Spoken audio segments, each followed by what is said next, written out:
Bonjour et bienvenue dans cette nouvelle émission. C'est avec une profonde émotion que je vais vous présenter aujourd'hui une personne extraordinaire.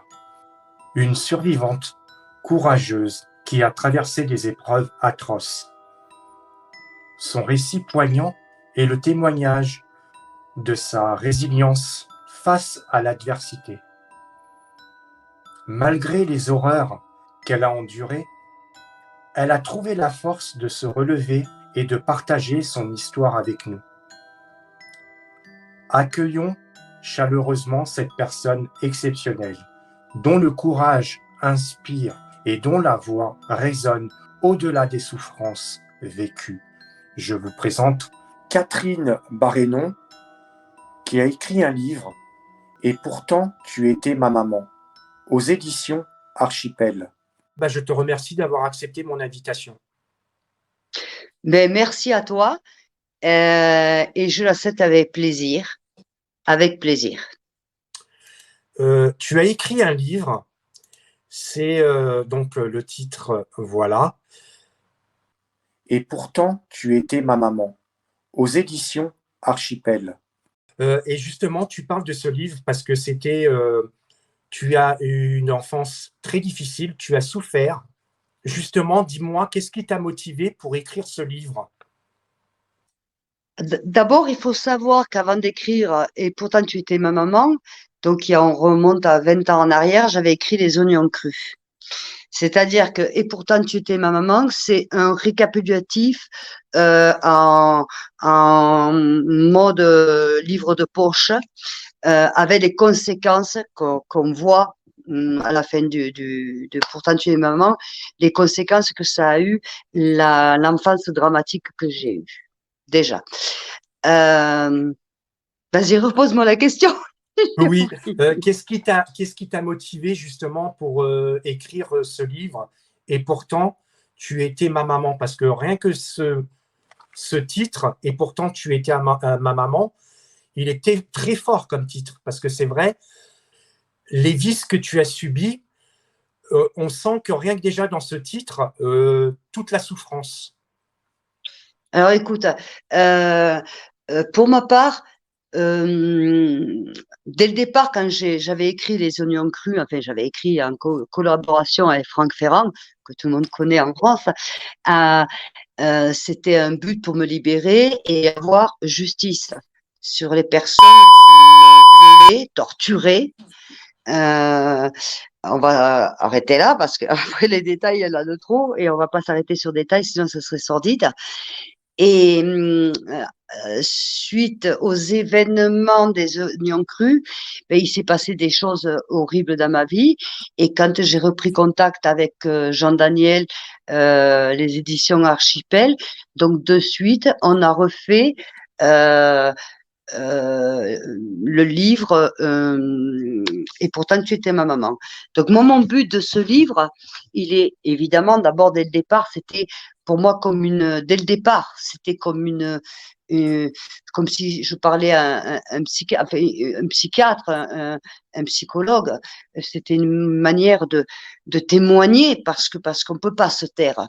Donc moi, j'ai toujours refusé de me taire et je le refuserai toujours de toute façon. Et personne ne m'arrêtera, mais personne. Et voilà. Et donc, le but de ce livre, pour moi, c'est parce que pour moi, on peut plus rien faire. Il y a prescription, il y a tout ce que tu veux, mais pour d'autres, il y a beaucoup à faire. Donc, si je continue dans ma bagarre de ce livre et d'un autre qui est le deuxième tome qui va sortir en 2024 pour le premier trimestre normalement. Donc c'est la suite de Pourtant tu étais ma maman qui va être très douloureux, qui a été très douloureux pour moi aussi de l'écrire. Enfin, oui, mais très très douloureux. J'en ai eu jusqu'à des boutons sur tout le corps. Ça a été horrible. Horrible. Mais mon but à moi, c'est de fonder une association je sais que je vais y arriver de toute façon, pour pouvoir aider, pour pouvoir enlever la prescription qu'il y a au niveau de ces lois. Moi, à mon époque, elles étaient de 10 ans. Aujourd'hui, elles sont de 30 ans. Et encore de 30 ans, c'est pas suffisant. Il faut enlever toute prescription. Voilà. Donc, mon but, en fait, il est de me battre pour, euh, pour toutes les personnes qui sont encore en train de souffrir, qui ont souffert, qui ont prescription. Je vais te donner un exemple. Euh, Tu as une personne quelqu'un, un tueur en série ou un tueur. Bon, tu vas aux assises, les familles sont apaisées parce que cette personne a payé pour ce qu'elle a fait. Or, toi, tu subis parce que c'est un crime d'être violé par sa propre mère, d'être battu, on a essayé de me tuer je ne sais combien de fois. C'est un crime. Parce que s'il y avait rien eu de tout ça, jamais je serais été à la DAS. Donc, le pire, c'est qu'il y a des preuves. Donc, même le gouvernement à l'époque ne savait pas quoi faire. C'est inimaginable. Aujourd'hui, ça a avancé, mais pas suffisamment. Mais moi, cette personne qui m'a mis au monde et qui m'a dit, il y a encore très peu de temps, comme je l'ai expliqué, en plus, le pourquoi, qui m'a tout le temps expliqué d'ailleurs qu'elle avait eu, c'était pas une haine, c'était pire que ça, un besoin de me tuer, un besoin que je n'existe plus, ou que si j'existe, que je dois souffrir. Ce qu'elle a fait, elle y a bien réussi, il n'y a pas de problème. Mais elle m'a pas démolie parce que je suis plus que vivante et plus forte que jamais. Au contraire, elle m'a donné la force d'aller au devant. Tu comprends? Mais Ouais. je dois me battre pour les autres. Pour moi, c'est fini. Mais c'est pas normal que ces personnes soient tranquilles à la maison et rien ne se passe. On est tranquille. Il y a des enfants, tu sais, tu viens, comme tu viens de le dire, j'ai fait une interview avec Thibaut Inchap sur YouTube où il y a plus de 2 millions, il y a un moment qu'on a dépassé d'ailleurs les 2 millions. Tu peux pas t'imaginer les témoignages que j'ai des enfants de 13 ans, des enfants de 10 ans, des femmes, de tout ce que tu veux, des personnes qui sont en train de souffrir, pardon, des personnes qui ont souffert, des personnes qui, alors, qui osent pas parler à leur mari qui osent pas parler parce qu'elles ont fondé une famille, parce que c'est difficile à assumer tout ça. Et ça, tu sais, quand tu as subi ce genre de choses, il n'y a pas que les enfants, femmes, il y a des hommes aussi, hein. Attention. Mais tu es Oui, ancré, tu sais, au fer rouge. Tu c'est sais, comme ça. quand voilà. Et moi, les fers rouges, mais j'en ai sur tout le corps, dans la tête, dans le cœur, de partout. D'accord. Voilà. Donc, Et, oh, je et te laisse justement, parler, pardon. et justement, au fur et à mesure que tu as écrit ton livre, je suppose que ça a été difficile de te remémorer. Oui, c'est très difficile. Là, on a terminé quasiment, hein, le deuxième, donc maintenant après, il faut qu'il passe. Enfin bon, ça a été très difficile. Ça a été des jours et des jours pendant presque 3 mois, des jours et des jours. Donc moi, à raconter, comme je te dis, j'ai eu des éruptions de boutons, mais jusque partie génitale. C'est-à-dire, ça commençait même à toucher le visage. J'avais des éruptions de boutons. Je pouvais pas me coucher. J'avais peur d'aller me coucher parce que je faisais des cauchemars. Donc, je n'allais pas me coucher avant 3 heures, 4 heures du matin. Euh, J'étais complètement, je l'ai vécu et pourtant je devais en parler parce que je dois en parler. Si moi j'en parle pas, comment tu veux que j'aide que les autres en parlent? Donc, je dois montrer l'exemple. Je dois Oui, montrer l'exemple pour que tous ceux qui souffrent ou qui ont souffert puissent parler. Si moi, tu sais, je pense, parce que normalement, je ne devrais pas être vivante. Entre le nombre de fois qu'on essaie de me tuer et tout, enfin bref, les séjours à l'hôpital et tout ce que tu veux, et les séquelles et tout le reste, parce qu'évidemment, j'ai eu des tentatives de suicide, évidemment, j'ai voulu mourir, évidemment, tout ça, on ne sort pas indemne, c'est pas vrai, hein, et voilà. Mais je suis convaincue, mais j'en ai la foi que si je suis aujourd'hui en vie, parce que je dois accomplir quelque chose. quelque chose, ouais.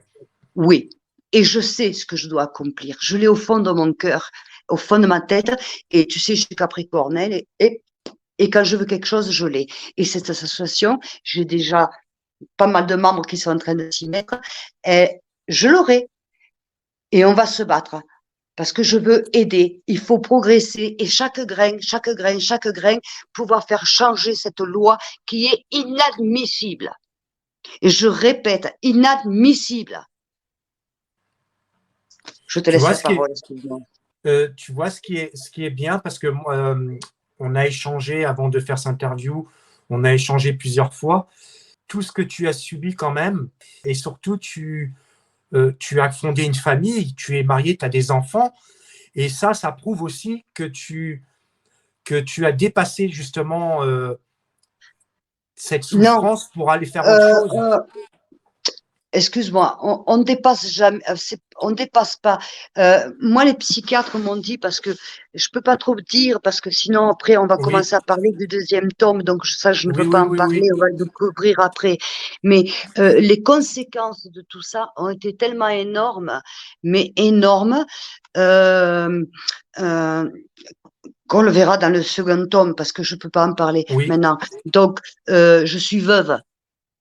d'accord. Mais si tu veux, quand je disais ça, c'est que avec toute la souffrance que tu as eue, tu as quand même gardé l'espoir que quelqu'un vienne au bout de cette lumière pour te tendre la main. Oui, on m'a toujours dit que j'avais une force de caractère. Et alors, les psychiatres, experts psychiatres qui ont eu lieu, je veux pas dire plus parce que ont Oui, toujours dit que j'avais une faculté, c'est-à-dire, tu sais, comme une pièce. Ça, je l'ai vécu, je le mets dans un placard. Ça, je mets dans un placard. Ça, je mets dans un placard. Ça, je mets dans un placard. Ce qui fait que quand j'ai parti en Espagne, je me suis reconstruite comme si rien, tout était dans un placard. Donc, la difficulté après de réécrire le deuxième tome, parce qu'il faut ouvrir les placards. Il faut tout rouvrir. Donc, pour avoir cette faculté, il faut avoir une force de caractère forte. c'est Et une ça. envie de... Oui, oui, oui, tout à fait. Mais on me l'a reconnu. Et je le reconnais, sans prétention ninguna, hein, aucune, pardon. Faut savoir que ça fait 24 ans que je vis en Espagne, alors si je me mêle un petit peu avec ça, faut pas m'en Il vouloir. n'y a pas il y a pas de souci, Catherine. Et justement, je suppose que tu fais beaucoup d'interviews depuis la sortie de ton livre. À part Thibaut, tu en as fait encore d'autres. Oui, ben notamment la dernière, ça a été sur France Bleu, en direct, qui a eu lieu le 17, on est quoi, décembre, 17 novembre. Hein.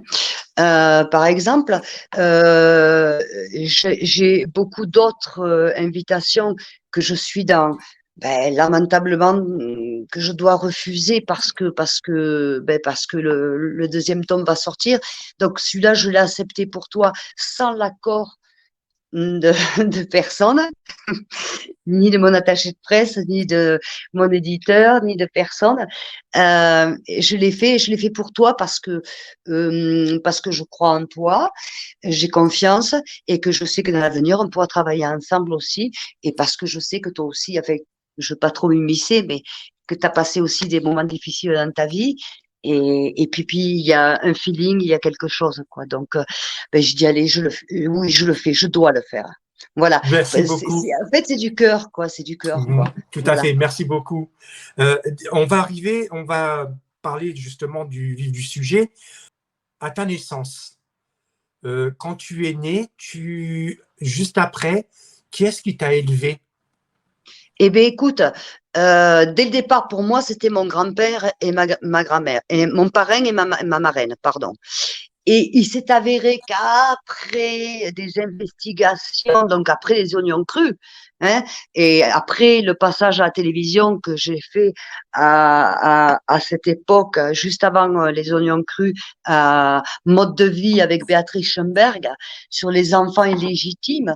Donc à l'époque, c'était, ben, il y avait Mazarine, donc il y avait François Mitterrand, il y avait la fille de Jean Dernalier, la fille de Yves Montand. Enfin, la seule inconnue qu'il y avait, c'était moi.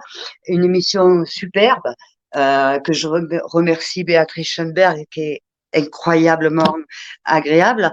Hein. Euh, donc, en fait, de là, effectivement, j'ai mené une enquête, forcément. Et c'était quoi ta question? Je disais, après ta naissance, Ah oui, oui, oui, oui, voilà. chez qui tu Donc, ah, vivais? donc voilà, donc avec toute cette enquête qui a été faite sur des années, et pas que moi, avec des journalistes aussi, hein, euh, on sait que d'abord, quand je suis née, j'ai eu le paludisme, forcément parce que maintenant je sais qui est mon père de vrai. Il est mort l'année dernière, lamentablement. Toujours les bonnes personnes qui meurent. Euh, donc lui avait fait la guerre en Algérie. Donc en fait, c'était l'amant de celle qui m'a mis au monde, qui elle était mariée, d'où le nom Boudouin. Euh, D'ailleurs, à ce propos, il faut que je change de nom parce que je ne veux plus m'appeler ni Barneron ni Boudouin. Je voudrais revenir à mes racines, c'est-à-dire Ludovico. Hein, voilà ce que je suis. Mais bon, ça c'est un autre thème et que je vais faire de toute façon. Et donc de là, euh, j'étais hospitalisée et de là, j'étais dans un appartement. Donc il y avait ma grand-mère paternelle que je ne savais pas, moi, que c'était ma grand-mère paternelle. Moi, je pensais que c'était ma marraine. Et j'étais délaissée, j'étais un enfant qui vivait enfin, complètement délaissé, abandonné. Ils m'ont pris avec eux et à partir de ce moment-là, ils m'ont élevé jusqu'à l'âge de 6 ans et quelques ans. Enfin, je les ai fêtés, on les a pas fêtés. C'était donc à Bagnols-sur-Cèze quand ma progéniture avec son mari et la fausse assistante sociale sont venus me kidnapper, m'enlever à l'école parce que ça a été un kidnapping, qu'on le dit d'ailleurs sur France Bleu. Et c'est vrai. Et justement, tu parlais que ton père était décédé il n'y Oui, a pas longtemps. Tu avais gardé des contacts avec lui? mais écoute, ça fait des années que non, parce que, et ça, je peux pas trop en parler non plus, parce qu'on en Ah, parle en d'accord. deuxième tome. Ok, Tu comprends? Donc, ok. c'est pour ça que je ne veux pas. La seule chose que je peux dire, en tout cas, que c'était une personne généreuse, euh, et qu'il a eu le temps, en tout cas, de me montrer et de me dire combien il m'aimait.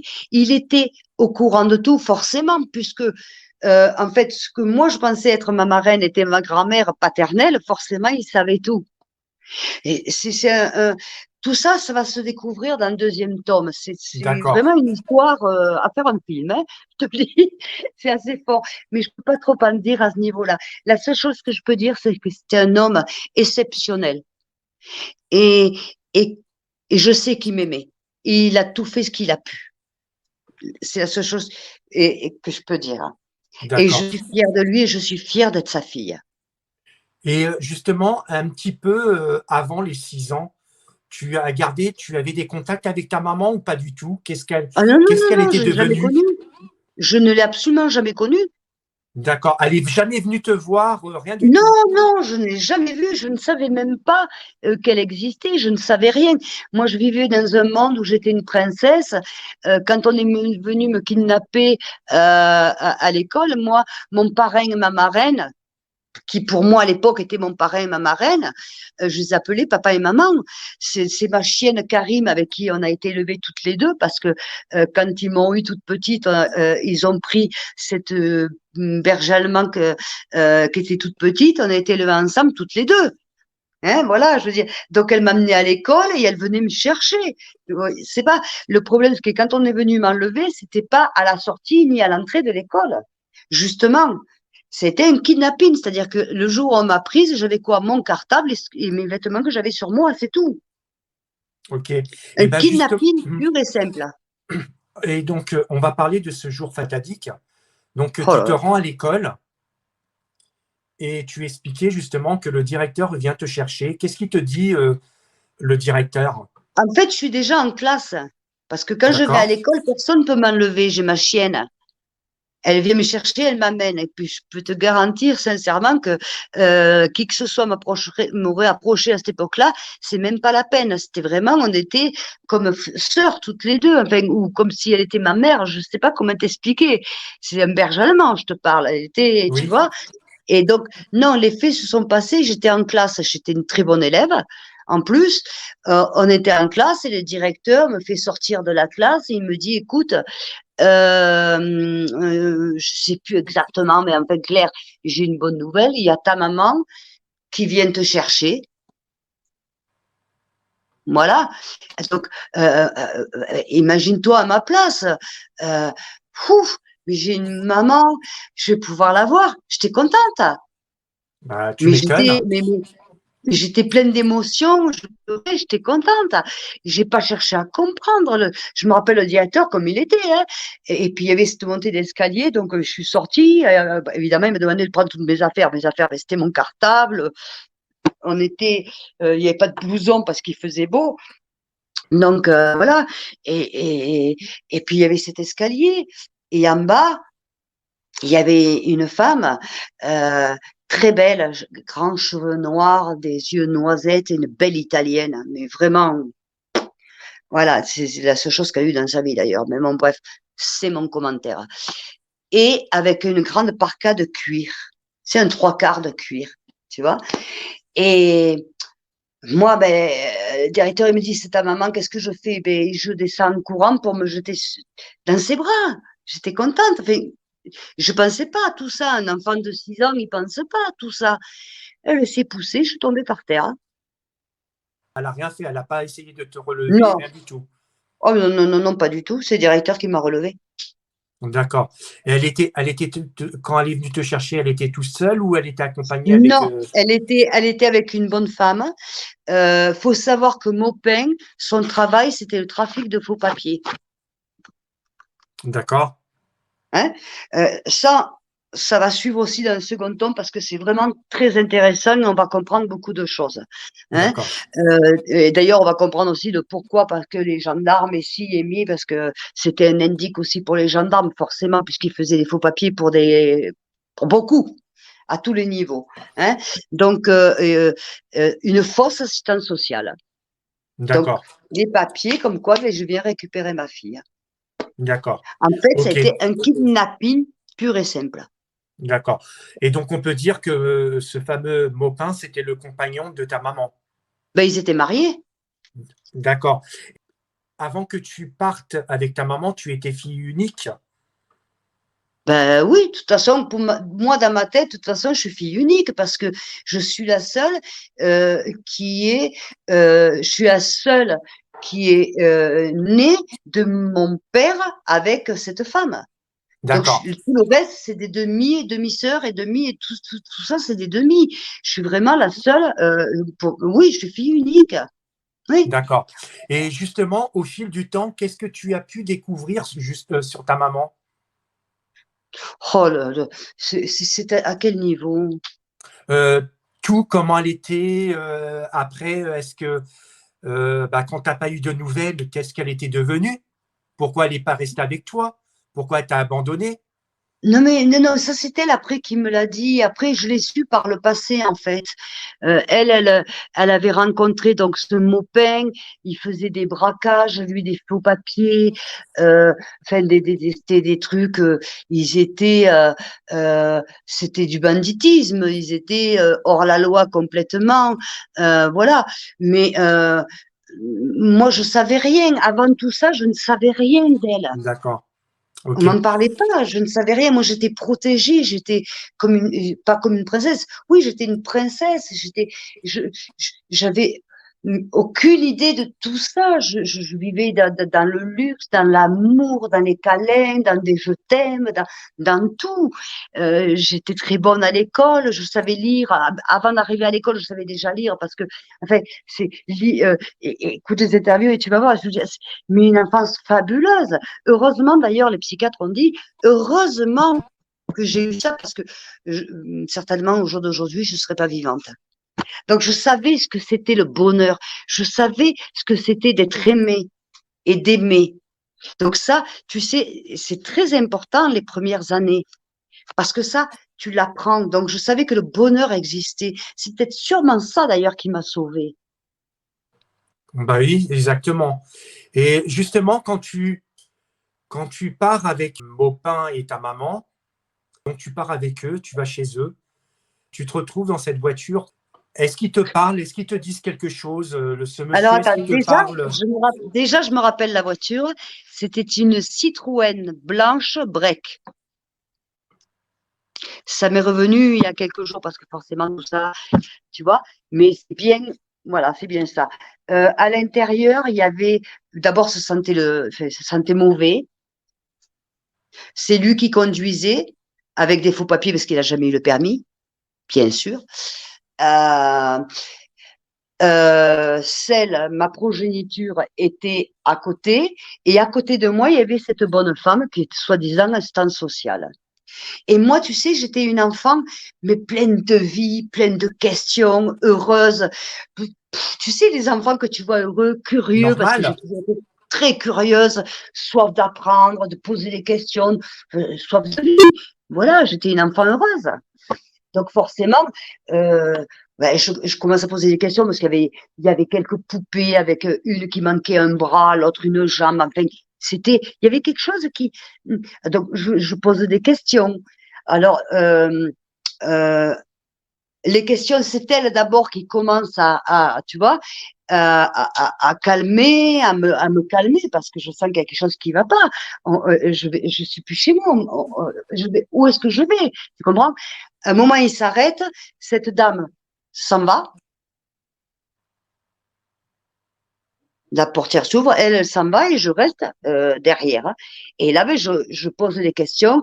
Et là, ben, ça a commencé par une grande claque. Voilà quoi. Ça a commencé comme ça. D'accord. Et ouais, oui, ça a été l'enfer mais de suite, parce que en même temps, quelque part, de suite, j'ai compris, mais ma maison, elle est là-bas, mais ces gens-là, je les connais pas, mais de suite, tu as une atmosphère tellement forte que même un enfant de 6 ans, il le ressent. Alors, jusqu'à présent, je disais 7 ans, mais non, parce que justement, on est en train de bien faire les dates, donc j'avais 6 ans et quelques. Parce que je suis née le 9 janvier, donc les 7 ans, je les ai faits à Bagnols-sur-Cèze. Enfin, je les ai faits. J'ai eu 7 ans le 9 janvier à Bagnols-sur-Cèze. Donc, j'avais 6 ans et demi. Ça fait une différence parce qu'on est en train vraiment de se centrer sur des dates. Tu sais, c'est très important. Tu comprends? Ouais, bah C'est oui. important. Ben oui, alors évidemment, moi, cette date, ça me reste parce que moi, le 9 janvier, j'ai pas eu d'anniversaire et une de mes demi-sœurs, la plus petite, je vais pas nommer, je sais pas comment elle s'appelle dans le livre, on va juste dire un C, hein, comme ça. Euh, Elle était du 11 et elle, son anniversaire, on l'a fêté. Voilà, je sais pas. Mais bon, de toute façon, entre-temps, il s'est passé tellement de choses que je savais très bien que je n'allais pas être fêtée. Donc, C'est ça. c'est pas. Mais justement, quand le fait qu'on t'ait kidnappé et qu'on t'a emmené là-bas, il n'y a personne qui s'est interposé à cela, même tes parrains, ta marraine. Non, ça a été très difficile pour eux parce que d'abord, ils m'ont kidnappé avec des faux papiers parce que moi, j'étais avec la garde de mon parrain et ma marraine. Mais je ne sais pas ce qui s'est passé parce que moi, j'étais trop petite pour savoir. Il y a eu un problème. Je sais en tout cas que cette personne, la troisième, était une assistante sociale avec fausse assistante sociale, elle a présenté des papiers qu'ils ont présenté de faux papiers au directeur. Sinon, jamais le directeur m'aurait laissé. C'est pas possible. Tu comprends? Voilà. Donc, c'est là où je dis, c'est pas normal, mais elle est où la loi? On enlève une enfant. En plus, je sais pourquoi on m'a enlevé maintenant, parce que maintenant, je le sais. On enlève une enfant, on l'amène, elle est heureuse, tout va bien, elle est scolarisée, déclarée, tout est normal. Tu comprends? Elle est kidnappée du jour au lendemain, personne ne fait rien. C'est normal. La justice de l'époque. Aujourd'hui, j'espère que ça évolue à ce niveau-là. De toute façon, je vais me battre pour que les choses évoluent. Ça, c'est clair. Je l'ai, mon but. Et est-ce que par la suite, tu as su ou tu as eu des nouvelles de ce directeur qui t'a Non, laissé dans les mains non, non, non. Non, parce que d'abord, il m'a fallu. Mais d'abord, il fallait affronter ce que je vivais. Enfin, affronter ce que je subissais.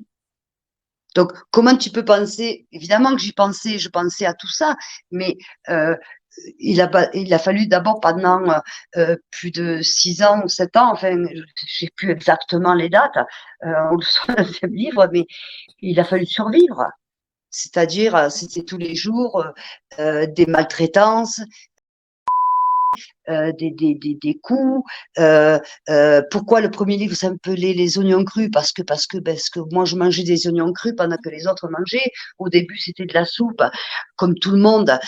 Sauf que la différence, c'est que moi, j'avais 3 tonnes de poivre dedans. Donc, qu'est-ce qui se passe? Ben, imagine une enfant de 6 ans qui mange ça, ou même de 7 ans, ou même de 10 ans. Même toi et moi aujourd'hui, tu manges ça, qu'est-ce qui se passe? Ben, t'as le nez qui va couler, comme on dit chez nous dans le sud de la Morvelle. Ben, on me le mettait dans la mie de pain, on me le faisait manger. Voilà, donc je veux dire, il fallait déjà que j'arrive à survivre à la maltraitance, au viol journalier et me débrouiller pour pouvoir manger. Alors, ouf, j'ai eu l'aide de beaucoup de commerçants de Valabrègue, heureusement. Mais bon, c'était pas suffisant. J'étais maigre, j'étais sous-alimentée, j'étais tout le temps malade, forcément. Souvent hospitalisée par les coups, par beaucoup de choses, forcément. Mais en fait, j'avais pas de moment pour penser à ce directeur. Évidemment que j'y ai pensé, mais imagine-toi dans la tête d'une enfant, moi, c'était survivre. Ouais. Je Mais quand je devais te disais, survivre. si tu veux, quand je te disais des nouvelles du directeur, c'était beaucoup plus tard, pas Non, j'ai jamais dans. essayé. J'ai jamais essayé. En plus, je lui en veux pas parce que c'est pas sa faute. En fait, tu sais, tu vois une assistante sociale arriver avec la maman, avec les papiers et tout. Lui pensait bien faire. Tu Bah comprends? oui, Donc, oui, on peut pas en vouloir à ce monsieur qui, je pense, depuis d'ailleurs, doit être décédé parce qu'il avait quand même un peu d'âge à l'époque, qui était une personne, mais j'adorais, moi, en plus, mon directeur de mon école, quoi. Je veux dire, c'est pas, mais je lui en veux pas, il y est pour rien, il s'est fait bananer, enfin, il s'est fait, je sais pas, c'est comme des truands, tu vas à la banque, tu donnes une fausse identité, tu vas pas en vouloir au banquier parce que tu comprends, je veux dire, c'est pas, oui. il s'est fait complètement, voilà. Je dis, qu'est-ce que tu peux faire contre des faux papiers, des faux trucs, tu peux rien faire. Voilà, et puis lui, je pense qu'il n'a pas su de toute façon après le pourquoi et du comment. Enfin, je ne sais pas en fait. Euh, j'espère en tout cas qu'il est toujours en vie, j'espère, mais sincèrement j'en doute, ça fait tellement d'années. À l'époque, c'est un monsieur qui devait avoir au moins 50 ans, ça c'est sûr. Donc imagine-toi, j'en ai 58, je vais faire 59 là bientôt. Donc à mon avis, il y a longtemps qu'il est plus de ce monde, lamentablement. Mais je pourrais jamais lui en vouloir, il y est pour rien, lui. Alors, tu arrives dans ta nouvelle maison, dans ta nouvelle habitation. Oui, plutôt. Comment ça se passe la première heure dès que tu arrives là-bas? Quel a été, tu t'es retrouvé dans un nouveau monde? Ben oui, ben déjà. Alors en plus, il faut voir le contexte. Je sors d'un milieu avec beaucoup d'argent, mais beaucoup d'argent, une énorme villa, enfin, plus que villa, enfin, hein. Et j'arrive dans une voiture qui sent mauvais, c'est déjà pas agréable, je me suis déjà pris une claque, je pleure, je comprends pas. Euh, Avant, donc on monte, donc j'arrive, c'est une mini-ZUP, en fait, c'est-à-dire il y a 2 tours comme ça, et puis il y a des bâtiments de 4 étages maximum. Hein, voilà, c'est très bien fréquenté. Hein, je veux dire, il y a tout, il y a des Français, des Espagnols, enfin tout. D'ailleurs, je vais faire une confidence, et là je la fais en direct. Si à cette époque, à cet endroit, il y aurait eu des familles algériennes, marocaines ou quoi que ce soit, ils m'auraient sauvé la vie. Parce que eux, ils auraient, seraient pas tués, ils m'auraient sauvé la vie. Tu vois? Parce que j'ai vécu dans une ville à Nîmes et je peux te dire qu'ils m'auraient sauvé la vie. Contrairement aux autres qui fermaient les volets. On ne voulait pas savoir, on avait peur, on se tait. Tu vois? Eh bien, ça, je regrette. Alors là, je le dis haut et fort. Voilà. D'accord. Alors quand j'arrive, bon ben d'abord, ce que je ne savais pas, on me dit, eh ben tu as un frère et 2 sœurs. Alors sur le coup, je suis contente. Ah, ouf, de ce coup, tu sais, parce que j'avais tellement une joie de vivre que j'avais toujours, je sais pas, je cherchais le positif dans, j'étais naïve de bonheur, naïve d'amour, de bonheur que j'ai reçu. Tu comprends? Je veux dire, c'est pas comme si j'étais sortie déjà d'un endroit de misère où, alors là, je me serais méfiée. Non, je me méfiais pas. Donc, qu'est-ce que, on rentre, bon, le temps que l'un et l'autre enlèvent ces trucs, moi, j'avais mon cartable, mon joli cartable bleu, bleu V, tu vois? La couleur bleue comme ça, mais métallisé, tu sais, tout avec mon taille crayon, tout assorti. Enfin, c'était pour l'époque de la grande classe, des gens qui avaient de l'argent, quoi. J'avais les stylos, alors que dans l'école où après j'ai été, ils étaient encore avec l'encrier que j'avais jamais connu de ma vie. Moi, qu'est-ce que je fais? J'arrive de suite, donc on me présente D, F et C, c'est-à-dire le demi-frère, la demi-sœur et l'autre demi-sœur. Je vais dire comme ça parce que moi, les prénoms sur le livre, comme en général, je lis très peu mes livres parce que ça me fait trop mal et après, ça me met trop mal. Je dois le dire, je dois l'avouer, je lis, je surlis parce que, par exemple, l'émission la fois de France Bleu, quand je réécoutais, je pleurais parce que je me suis dit, ouf, mais c'est toi là. Il y a une différence entre en parler et après, tu comprends? Donc c'est pour ça que je donne les initiales. Ne m'en voulez pas si parce que voilà, c'est comme ça. Donc je distribue. Donc de suite, je distribue, mais de suite on me dit c'est pas la peine de se distribuer tout ça, c'est plus pour toi. Ah bon d'accord. Donc je dis rien. Voilà. On me regarde que ce soit les trois. On me regarde bizarrement. D'abord, j'étais très différente déjà physiquement, forcément. J'étais brune, toute maigrelette, avec mes grands yeux comme ça. Je pourrais t'envoyer des photos si tu veux. Mais voilà. Et j'avais rien à voir. Ils étaient pas blonds, mais enfin, rien à voir physiquement déjà. Donc on voyait bien que on n'était pas frères et sœurs, quoi. Je veux dire. Puis je le sentais. Puis il y avait ce regard, surtout des deux filles, hein, qui étaient très, voilà. Donc tout se passe très vite parce qu'on était arrivé très tard déjà. Donc en fait, ça a commencé au premier repas. Donc, le premier repas, en fait, donc c'était de la soupe. Et là, ça a commencé d'emblée avec le poivre. D'accord. Voilà. Et puis le premier soir, il faut savoir que je n'avais pas de lit. Donc F et C dormaient toutes les deux ensemble. D avait son petit lit et moi, je dormais au pied du lit avec une style petite couverture au pied du lit. Alors des fois, j'essayais de monter, mais on me jetait avec les pieds. C'est-à-dire que jusqu'à la DAS, je n'ai plus de lit pour dormir. Pas un drap, pas un coussin, rien.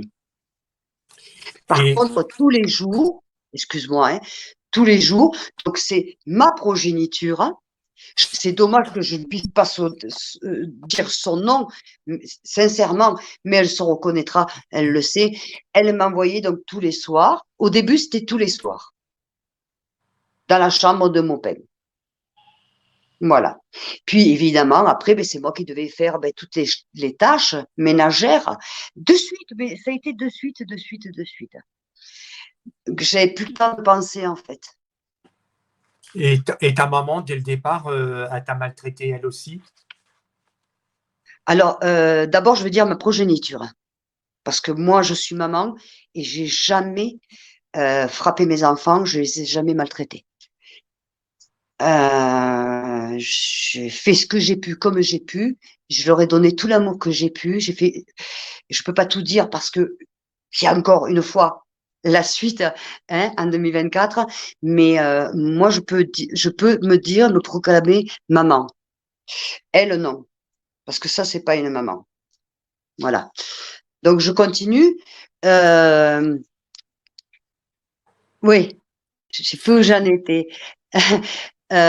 Si elle, oui. Alors elle, c'était dès le départ, le viol, ça n'a pas été de suite. Elle, c'était des coups, c'était des maltraitances. Elle participait, c'était des être dans un coin toute nue, par exemple, au piquet pendant des heures avec un pied levé, c'est-à-dire les bras comme ça un pied levé comme ça, et tu dois rester et toute nue.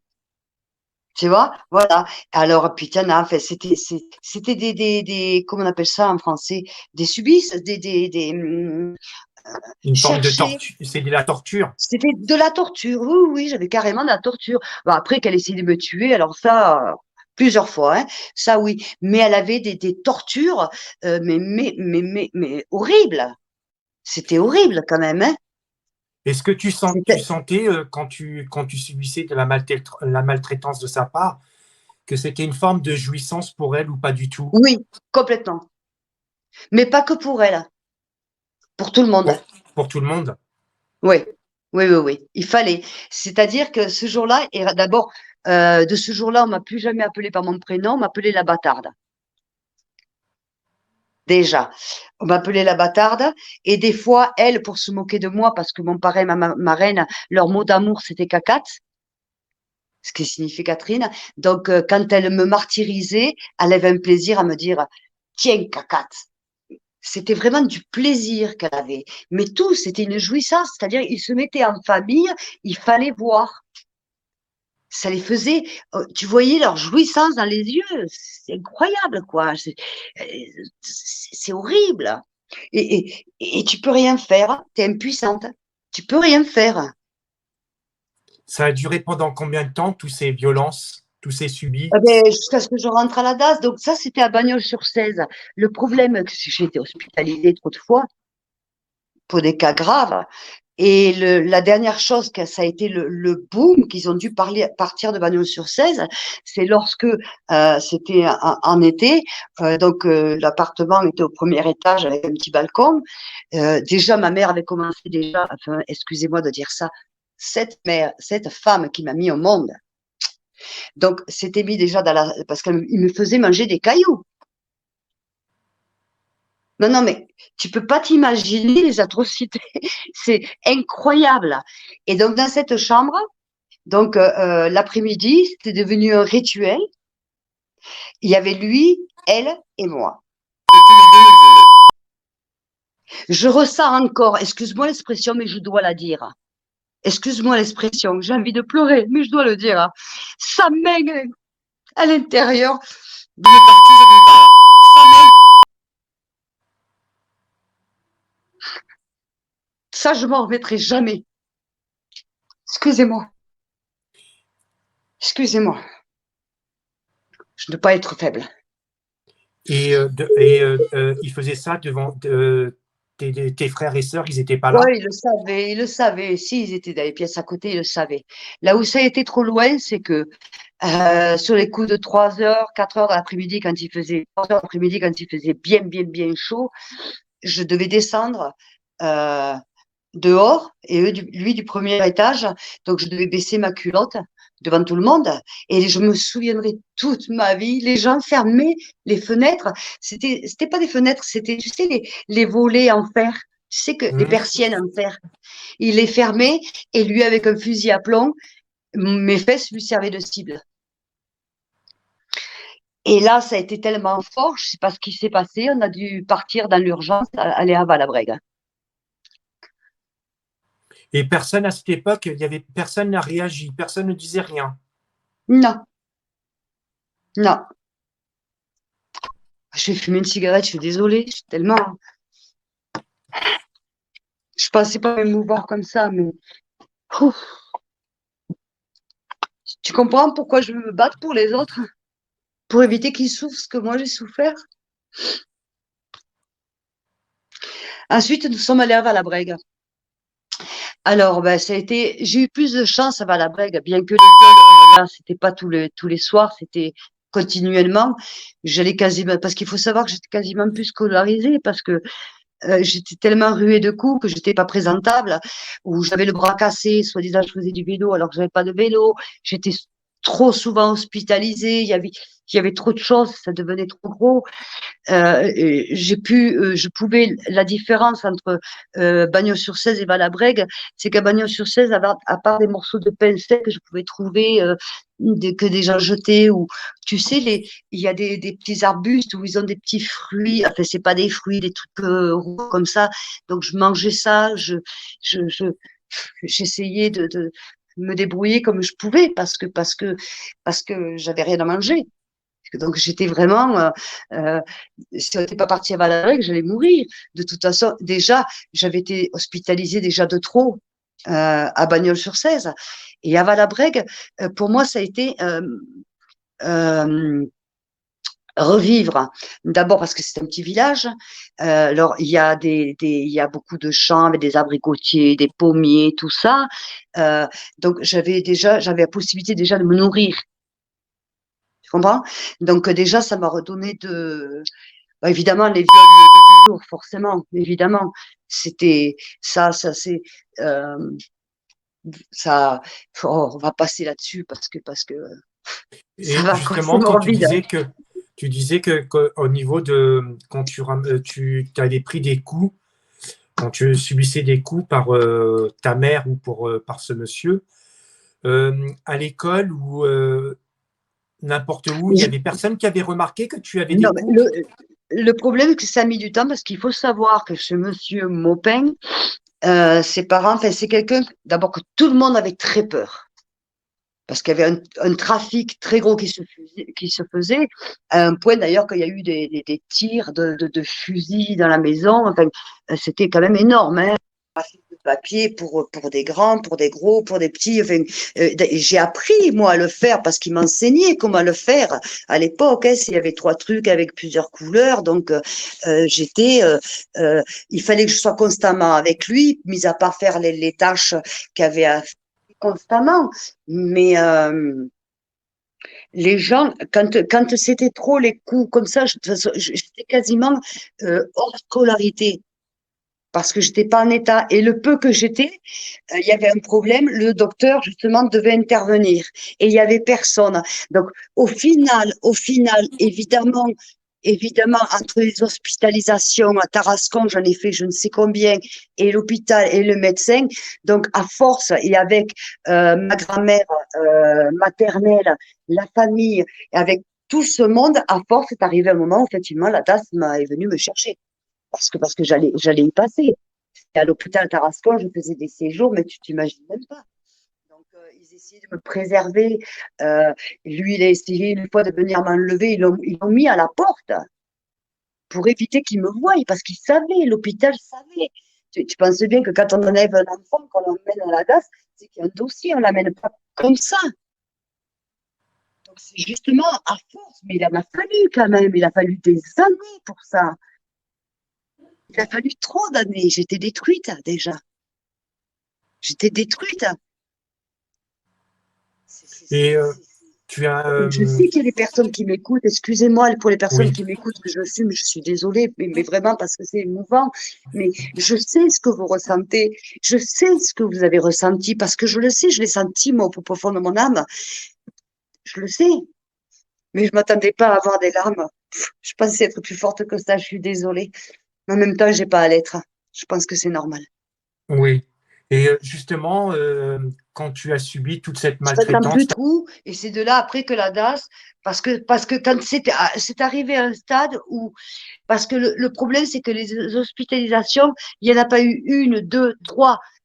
Et le médecin qui venait, et là où on habitait, les gens voyaient, parce que c'était pas une baie vitrée, il y avait les enfants de l'école, enfin, on voyait, de toute façon, ça se voyait, parce que j'allais aller, par exemple, euh, j'avais des chaussures qui étaient plus petites que ma taille. J'étais habillée comme un sac à pommes de terre. Ça se voyait.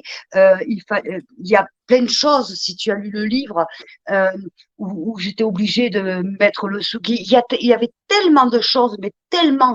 Quand c'est arrivé, c'était trop. Il faut savoir que c'était un petit village. Certes, il avait et tout le monde avait peur de lui. Et effectivement, il servait pour les gendarmes, mais arrivé un moment, là, quand ça devenait trop, c'est trop, quoi. Parce que moi, j'ai vu des barrages de gendarmerie où c'était fait exprès pour le prendre, parce qu'en plus, comme il faisait des faux papiers AD, en plus, il servait de balance, quoi. Tu vois? Donc, en plus, il servait pour la gendarmerie. Donc, moi, je savais pertinemment que je pouvais rien dire aux gendarmes. Je pouvais rien dire à personne. Je pouvais rien dire à personne. Rien. Je pouvais rien faire. Je t'avoue, d'ailleurs, c'est dit dans le livre, quand j'ai dit, j'en pouvais plus, j'étais marquée, je suis encore marquée, j'ai des cicatrices sur mon corps, je suis encore marquée, jusqu'au visage. Parce que là, j'ai du maquillage, mais si tu regardes bien, là, hein, et des cicatrices, mais j'en ai. C'est une horreur. Je veux dire, c'est pas, ils m'ont fait subir, mais ce qu'on appelle l'horreur. L'horreur. Donc un jour, j'ai dit, mais c'est pas possible. Même quand je dormais, je savais pas ce qui allait m'arriver. Tu comprends? Donc un jour, j'ai dit, ils étaient tous les deux dans la chambre. Et j'ai dit, il faut que j'en finisse. J'ai pris un couteau et je suis allée. Mais sans me rendre compte, parce que à cet âge-là, t'as pas conscience de savoir si tu vas tuer ou pas. Tu comprends? À 14 ans, oui, mais pas à cet âge-là, tu sais. Et puis j'ai dit, mon Dieu, mais si lui, je l'endors, elle va se réveiller. Voilà dans ma tête. Si lui, je l'endors, elle va se réveiller. Et donc, j'ai rien fait. Mais elle m'envoyait des vases. Tu sais combien de fois elle a essayé de me tuer? Ou évidemment, j'ai pas eu de scolarité. Je me suis rattrapée après parce que la soif d'apprendre, hein, j'ai été d'ailleurs même très loin. Tu vois, en tout cas, j'en suis fière. Tu vois, mais j'étais absolument pas scolarisée parce que on pouvait pas m'envoyer à l'école quand c'était pas possible. Et à cette époque, tu n'as pas voulu mettre fin à ta vie? Non, jamais, jamais. Tu sais, euh, j'avais mes corvées et j'étais dans mon monde. J'étais quand même, je savais de toute façon que je devais subir. J'avais pas d'échappatoire. Hein. J'ai bien essayé un jour de m'évader, mais c'était trop tard. J'ai pas eu le temps. Donc bon, ça n'a pas été possible parce qu'on me serrait de près quand même, hein, évidemment. Et moi, j'étais dans mon monde, c'est-à-dire que comme j'avais vécu le bonheur, je savais ce qu'était l'amour, le bonheur. Je savais ce que c'était. Et donc, quand j'allais faire, à part les tâches ménagères, mais ramasser les cacalosos, pour ceux qui sont du sud, on sait ce que c'est. C'est des petits escargots blancs que tu fais, tu sais, après, avec de l'ail et du persil, que c'est super bon, ou ramasser de la luzerne, un peu pour les lapins. Et moi, je m'imaginais, j'étais dans mon monde. Dans ma tête, je me disais, un jour, tu seras grande, tu seras belle, tu seras de nouveau une princesse. Sub- Je savais que je j'allais continuer à subir, mais je savais que ça ne pouvait pas continuer. Je le savais, je ne sais pas comment t'expliquer ça, parce que je savais ce que c'était que le bonheur. Je savais autre chose. Tu comprends? Et je pense que c'est ça qui m'a sauvée. Et je me suis accrochée et j'ai eu raison. Regarde comme j'ai eu raison. Bah oui, Tu te rends compte comme j'ai eu raison, mais bah oui. jamais. Et ça, alors, sur ce que j'ai de plus cher au monde, c'est mes enfants et mes petits-enfants, sincèrement, ce que j'ai de plus cher au monde, à cette période-là, en tout cas, jamais je n'ai pensé à m'enlever la vie. Parce que pour moi, ça m'est jamais venu à l'esprit. Non, absolument pas. Non. Et avec tout ce qu'on t'a fait subir, qu'est-ce que le plus atroce qu'on t'a fait, c'est-à-dire au niveau de la nourriture, qu'est-ce qu'on t'a obligé de faire Manger les excréments. à ce point-là? Ah oui, et oui, parce que faut savoir que forcément, quand tu es nourri, c'est-à-dire si on peut appeler ça être nourri comme je l'étais, un enfant, ben, tu fais de la diarrhée, tu te fais dessus. Ben, je devais manger ce que j'avais fait.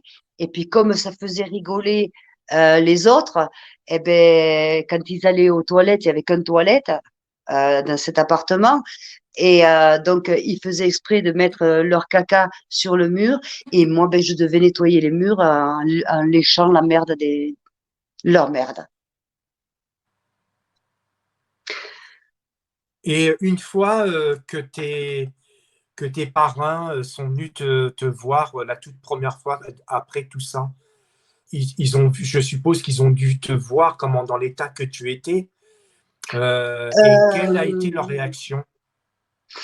Ils ont essayé de la jouer. Je me suis pas aperçue en fait de la réaction parce que on m'a laissé à l'écart. Je sais que ça a fait pas mal de foin. D'ailleurs, c'est de là qu'ils sont aussi partis aussi de Bagnols-sur-Cèze, parce qu'il faut savoir que mon parrain, ben c'était un homme formidable. Mais bon, comme je l'ai dit, j'ai pas honte à le dire, hein, moi, mon parrain, il a été en prison. Moi, je savais pas pourquoi. Moi, ma reine à l'époque, j'allais le voir, je buvais ma mentalo.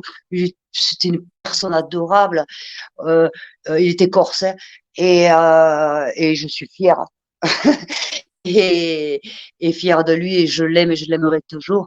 Et quand j'avais demandé à ma marraine, je l'appelais maman, j'ai dit pourquoi papa il est en prison? Oh, c'est rien, ma chérie, c'est rien. Il a trouvé une mallette avec des billets et puis il a gardé pour lui. Voilà. Bah, évidemment, toi, tu es une enfant de 5 ans et demi, 6 ans, ben, tu le crois. Tu t'en fous. Je veux dire, c'est pas. En tout cas, moi, je sais que je me levais le matin de bonne heure. Enfin, je sortais du canapé parce que je n'allais jamais dans ma chambre et je me mettais entre tous les deux dans le livre. Ils avaient comme une bibliothèque, mais c'était que des livres d'enfants avec des images. Et alors, je les réveillais bonne heure parce qu'il fallait que j'apprenne. Je voulais apprendre à lire. Je voulais pas que les images. Mais c'était incroyable, quoi. Je veux dire, après, ils se sont battus, ils sont venus à Valabrègue, et ça a été des tirs de feu. Faut savoir que mon père était armé, et ben, mon parrain aussi. Et ben, ça a été des tirs de feu parce que ben, mon parrain, c'était pas lancé non plus, mais pas dans le même sens. Jamais il aurait fait du mal à un enfant ou à un être humain. Enfin, tu me comprends? Voilà. Bah, il avait des grosses entreprises où il employait au noir, j'en sais rien, je sais pas moi les histoires à l'époque. Et puis sincèrement, je m'en fous. Moi, ce que je vois, c'est le bonheur et l'amour qu'il m'a donné. Tu comprends? Mais je me souviendrai toute ma vie parce que ma grand-mère, d'ailleurs, c'est ma marraine qui était ma grand-mère en fait, qui est ma grand-mère en fait, avait un gros manteau de fourrure avec un petit chihuahua. Et bah, c'était Mathieu, hein, voilà quoi. Et c'était dans la petite rue et ça a été des coups de feu. Voilà. Donc il n'y a pas eu moyen de. Après les gendarmes sont arrivés et bon ben voilà. Il n'y a pas eu moyen il n'y avait aucun moyen de m'enlever. C'était le moped était armé jusqu'aux dents. Et même si mon parrain il était armé aussi, mais bon, voilà, ils étaient venus dans le but de m'enlever, afin de me retirer de tout ça, forcément. Mais l'autre, il était trop armé, quoi. Et puis, comme ça se présentait, c'est des petits villages. C'est dommage qu'on n'ait pas cette vidéo, d'ailleurs, de mode de vie, où on voit bien, d'ailleurs, parce qu'on a fait quand même plusieurs jours de reportage avec TF1, où on voit bien, d'ailleurs, les maisons où j'ai habité, qu'on voit bien ces petites rues très étroites, où même une voiture à peine passe. Donc, c'était un guet-apens, quoi. C'est-à-dire que c'était prévu que mon parrain et ma marraine viennent, mais ils étaient attendus et là, ça a été des boum, boum, boum, boum, boum. C'est même pas la peine, quoi. Je veux dire, eux, ils ont eu, je les ai juste aperçus, j'ai même pas eu on m'a mis à l'intérieur parce que je voulais courir avec, tu comprends? Mais j'ai pas D'accord. pu. Et donc, tu réussis quand même à partir. Comment tu as fait pour partir? Grâce à la DAS? Non, mais c'est la DAS qui est venue m'enlever. Moi, j'ai pas réussi à partir. C'est la DAS qui est D'accord. venue me chercher. C'est pas moi. Ah, oh, ce jour-là, ça a été le plus beau jour de ma vie. À part la naissance de mes enfants, bien sûr. C'était le plus beau jour de ma vie. Je me suis retrouvée, avoir un lit, des draps, des couvertures, à manger, de l'attention. Enfin, je sais pas, quelque chose de normal. Plus que ça, même. Je savais que je pouvais manger normalement. J'avais pas de coups. C'est incroyable, quoi. C'est beau. C'était beau. Et quand tu as été justement à la DAS, est-ce que tu as pu en parler à quelqu'un de Non, tout ce que... Non, Non? non, non, non, non, je n'ai jamais parlé. D'accord. Tous les enfants qu'on était à la DAS, je suis toujours en contact avec, d'ailleurs, j'ai une amie où on a été élevés à la DAS ensemble, hein, qui a vécu des choses pas très sympathiques non plus. Et on ne parle pas de ça. On veut se faire plus fort que ce que l'on est. Donc, on ne parle pas de ça. Jamais. Mais forcément, si on t'amène à la DAS, il y a un dossier. C'est-à-dire que si le juge des enfants a pris la décision de t'amener, comme il le dit en France, à France Bleu, euh, euh, euh, le journaliste, je me souviens plus son nom, je suis désolée avec mon respect, et comme il le dit si bien, si on envoie un enfant à la DAS, c'est le juge des enfants, s'il y a une décision qui est prise, c'est qu'il y a un dossier, il y a quelque chose. Donc Tout la à question qu'il fait. m'a posée, mais alors ces gens-là, il leur est rien arrivé? Pourquoi il n'est rien arrivé à ces gens-là? Rien. Il n'est rien arrivé à ces gens-là. Tu te retrouves à la DAS et Mm. après tout ça, au bout de combien de temps tu revois ce Maupin? Ben, très peu de temps après, parce que je suis obligée à. Moi, on m'a obligée en tout cas, où je devais retourner à Valabrègue une fois toutes les 15 jours, une journée. Si je me souviens bien, une journée sûre en tout cas. Voilà. Donc, j'ai un oncle qui était chauffeur de bus, donc il m'a mené jusqu'à Valabrègue, c'est-à-dire de Nîmes parce que j'étais à la DAS à Nîmes. Hein, et il m'a mené jusqu'à Valabrègue. Oh, après, ça n'a pas duré longtemps parce qu'il a fallu après que ce soit un éducateur qui m'accompagne. Parce que je voulais plus y aller. Il est arrivé un moment où j'ai dit, je ne veux plus. C'est-à-dire, j'ai dû y aller 2 fois. Mais attention, il me touchait plus. Hein, je veux dire, c'est pas, il était plus en position parce qu'à la DAS, j'avais repris de. C'était plus pareil, hein, attention. Mais en fait, je crois que d'ailleurs j'ai été une fois, pas plus. Et j'ai dit donc à la DAS, à mon éducateur, mes éducateurs, et surtout cet éducateur, où je peux dire son nom parce que c'est une personne fabuleuse, mais fabuleuse, qui s'appelle Jean-Claude Lamouche, que j'adore, et j'espère qu'il est en vie. Mais sincèrement, tout ce qu'il a fait pour tous ces enfants, comme moi et comme les autres, sincèrement, mais je tire mon chapeau. Ces gens-là, des médailles, il faut leur donner. Des médailles. Je te promets, j'ai eu de la chance. Il y avait lui, Lisbeth, l'autre, je sais plus comment elle s'appelle, mais en tout cas lui. Et donc après, c'est lui qui m'accompagnait. Mais en fait, après, ça a été dans des moments où il n'y avait pas le choix. C'est-à-dire, par exemple, quand Maupin a demandé à me voir parce que ben, il était atteint d'un cancer, de je sais plus trop quoi d'ailleurs. Et donc, il a demandé à me voir. On m'a obligé à y aller, mais accompagné, c'est-à-dire de mon éducateur. Alors, évidemment, quand je suis arrivée dans cette maison, enfin, c'est vraiment pour dire une maison, parce que sincèrement, quand tu vois ça, tu ne mettrais même pas ton chien, sincèrement, hein, je te promets. Hein. Ben, ma progéniture, ni bonjour ni rien, elle me regardait de travers sur le qui-vive, enfin, très, très agressive encore. Hein. Et il était en train de sniffer de l'éther, je sais plus trop quoi, il était complètement délabré, maigre, c'était plus, tu sais, le gros, hein, et, euh, et là, je reconnais, ouais, que il a voulu d'abord commencer à se lever comme ça, il n'y arrivait pas, et il a commencé à me dire, mais je t'aime, et je me souviens, j'ai pas honte de le dire, parce que, pouf, franchement, il n'y a pas de honte à avoir. C'était mon bourreau, tout. Je lui ai craché dessus et je lui ai dit, écoute, maintenant, je, que tu crèves, mais surtout que tu souffres avant de crever. J'ai pas dit mourir, hein. Que tu souffres avant de crever. Jamais plus tu me lèveras la main dessus. Jamais plus. C'était les dernières paroles que j'ai pu lui dire. Et justement, quand tu as dit ces paroles, ta progéniture, qu'est-ce qu'elle a dit? Quelle a été sa réaction? Aucune. Elle était en retrait. Jean-Claude m'a pris, on est parti de suite parce que j'étais sur le point de lui sauter dessus et de le tuer par moi-même. J'ai eu une réaction tellement, et en plus qu'il ose me regarder, me dire, je t'aime. Oh, Ah, bah là, ça a été, pour moi, c'était trop fort. Je pleurais, hein.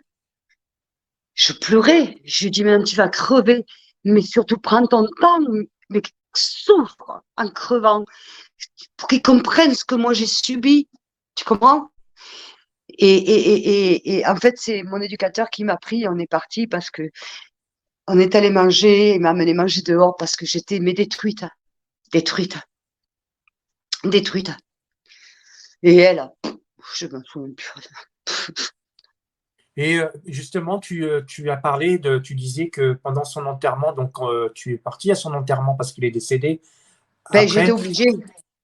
J'ai été encore une fois obligée parce qu'il y a des choses comme t'es mineur qu'on t'oblige à faire. Je voulais pas, mais t'as pas le choix. Comme c'était à sa demande à lui, par exemple, de me voir, donc j'ai été obligée, j'ai été accompagnée, hein. Heureusement, parce que je crois, sincèrement, je sais pas. Sincèrement, je sais pas ce qui se serait passé. Je- Sincèrement. Donc, je pouvais pas y aller pas accompagnée. Alors, je sais pas ce qui serait passé dans tous les sens. Parce que ma progéniture, là, ça va parce que je suis loin. Mais si elle peut me tuer aujourd'hui, elle le fera, hein. Elle me l'a dit encore il n'y a pas bien longtemps, quand même, hein. C'est son regret le plus cher de ne pas avoir réussi à me tuer, quand même. Alors, qu'est-ce qui se serait passé si j'avais pas eu un éducateur à mes côtés? Elle m'aurait tué. Mais je suis convaincue. J'en suis convaincue. Là, aujourd'hui, je me sens tranquille parce que je sais qu'elle est loin et qu'elle n'a pas d'argent pour payer quelqu'un. Mais je le sais. Personne me l'a dit, et puis elle me l'a toujours dit en plus, hein, donc je veux dire, c'est pas nouveau, ouais, je veux dire, c'est pas, elle m'a pas fait une révélation, hein, il y a 4 mois ou 3 mois. C'est pas une révélation, je le savais déjà, elle l'a déjà dit plusieurs fois. Par contre, elle peut pas expliquer pourquoi. Elle me dit, je te hais à un point, c'est pas possible. Rien que de te voir, j'ai besoin. Il faut, c'est un besoin que j'ai comme ça, besoin de te tuer. Je sais pas comment, c'est plus fort que moi. et donc après, une fois donc à la DAS et tout, tu deviens donc une jeune femme. Tu deviens après une adulte, donc maintenant on voit comment ce que tu es devenu, donc tu Voilà, écris des livres. le problème, c'est que je deviens pas adulte à la DAS. Oui, Le problème est là. C'est pour ça qu'après, on s'arrêtera à la DAS parce qu'après, on rentre dans le deuxième tome et ce que je ne d'accord. veux pas. Voilà. Mais on en était au niveau de l'enterrement. Donc, on m'oblige à aller à l'enterrement de mon père. Je voulais pas. Oui. Je voulais pas y aller parce que, ben, évidemment, j'ai craché sur sa tombe. Je me suis mise à rire. En fait, j'ai eu comme une crise d'hystérie, de rire, de pleurs. Et j'ai craché sur la tombe. D'ailleurs, on a dû m'enlever. Et en plus, j'étais tous hypocrites. Et vous êtes des bandes d'hypocrites. Vous saviez tout ce qui se passait, tout ce que j'ai vécu. Ouais. On m'a appelé au téléphone. Ah, d'accord. Et donc voilà ce qui s'est passé. Donc de là, un de mes oncles qui est mort lamentablement parce que c'était un amour, donc m'a pris avec mon éducateur et nous sommes allés manger et puis après on m'a ramené parce que pour moi, mais comment est-ce qu'on peut venir pleurer un monstre pareil en sachant en plus. Donc pour moi tous c'était des hypocrites déjà. Donc en plus j'étais en rébellion parce que j'étais adolescente. Tu comprends? Donc voilà quoi. Donc ton livre, et pourtant tu étais ma maman, aux éditions. Archipel. Et donc redis-le, ton prochain livre, il sort pour quand? Ben, il va sortir, si tout se présente bien, là, il est quasiment terminé, ça serait pour le premier trimestre de 2024. Donc, ça va être la suite. C'est pour ça que je ne peux pas trop parler, parce qu'effectivement, après la DAS, j'ai fait une partie de mon adolescence à la DAS. une petite partie. Et après, je ne vais pas révéler le titre parce qu'on l'a pas bien défini encore. C'est pour ça que je peux pas me permettre, tu comprends? Mais si seulement, je vais juste te dire ça, et le dire, sinon il n'y aurait pas de suite, hein. Si seulement tout s'était arrêté là, ça aurait été magnifique. Malheureusement, c'est pas le cas. Malheureusement, c'est pas le cas. Voilà. Donc, voilà quoi. En fait, c'est pour ça qu'aujourd'hui, je lutte. C'est pas pour moi, parce que moi, maintenant, mais parce que c'est interdit, mais interdit. On n'a pas le droit entre père, mère, grand-mère, ou adulte, ou voisin. On n'a pas le droit de fermer les yeux, de se taire et de laisser faire. Voilà. Et le pourquoi aussi de mon deuxième tome, parce qu'effectivement, le but, c'est pas d'être riche. D'abord, on l'est pas en sortant un livre, à part s'appeler Brigitte Bardot, évidemment, mais c'est pas mon cas, ni d'un côté ni de l'autre. Mais mon but, en fait, c'est vraiment l'association que je veux vraiment monter pour pouvoir aider les autres. Et un cri, parce qu'il faut que tout le monde témoigne. Il faut mon but, c'est de faire changer cette loi de prescription. C'est impératif. C'est absolument pas normal que cette personne qui m'a mise au monde, ce que je décris là, c'est un petit peu, hein, est en train de se faire du botox et de ce qu'on veut, et se permet en plus de m'appeler pour bien me rappeler pourquoi elle m'a enlevé. Quand même, c'est fort. Juste après l'émission de Thibaut, elle m'appelle pour m'expliquer le pourquoi du comment encore. Attends, elle est où là? Je fais quoi là? Qui peut agir là? Elle est encore en train de... Non mais attends, cette femme aurait de l'argent aujourd'hui, elle paye quelqu'un, demain je suis morte. C'est quand même grave, quoi. Ouais. Là, je trouve que c'est grave, au lieu de se taire et de se faire toute petite. J'ai des messages, des textos qu'elle m'a envoyés, j'ai des messages et de tout, je ne sais pas. D'ailleurs, pourquoi elle n'a jamais rien fait quand j'ai sorti les oignons crus et pourtant tu étais ma maman et les émissions, tout ce que tu veux? Parce que j'attendais, ce que j'aimerais qu'elle porte plainte, mais elle ne peut pas porter plainte puisqu'elle sait que c'est vrai. Mais moi, j'aimerais qu'elle porte plainte. Comme ça, on va au tribunal. Mais évidemment qu'elle ne va pas le faire. Évidemment qu'elle ne va pas le faire. Si elle le fait, elle va en prison. Et ce que j'aimerais, mais fais-le. Alors, tu sais, je vais envoyer un message. Ma chère maman, porte plainte. C'est ce que je veux. Porte plainte. Qu'on se retrouve au tribunal. Va t'expliquer devant les tribunaux. Voilà le message que j'aurais à lui envoyer. Parce que pour moi, il y a prescription. La seule chose que je peux obtenir, c'est qu'elle dépose plainte. Alors, je le dis haut et fort. Oui, qu'elle dépose, mais évidemment, elle ne l'a pas fait jusqu'à présent. Pourquoi elle va le faire? Elle sait très bien que si elle va au tribunal, elle va en prison directe.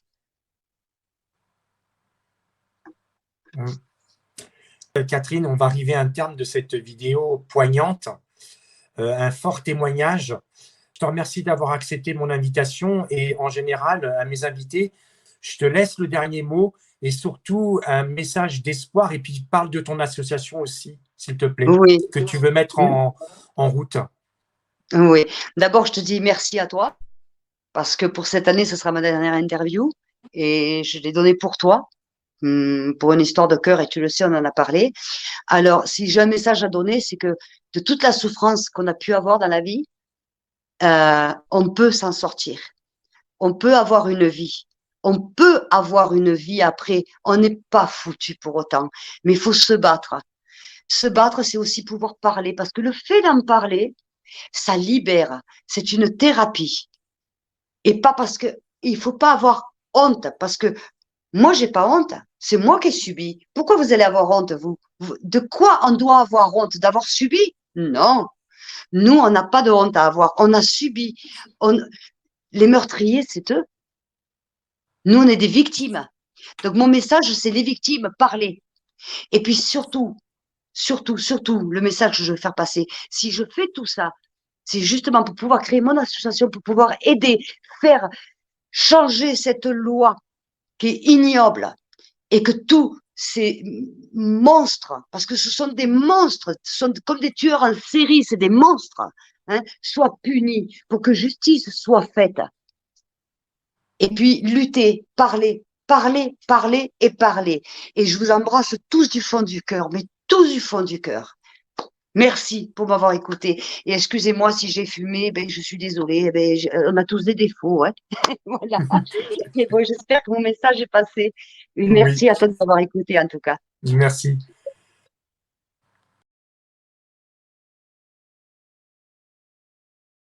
Chers amis et fidèles spectateurs, si vous aimez ce que vous voyez sur ma chaîne et que vous souhaitez me soutenir, vous pouvez maintenant contribuer en faisant un petit don. Cela m'aidera à améliorer mes vidéos. Merci pour votre contribution.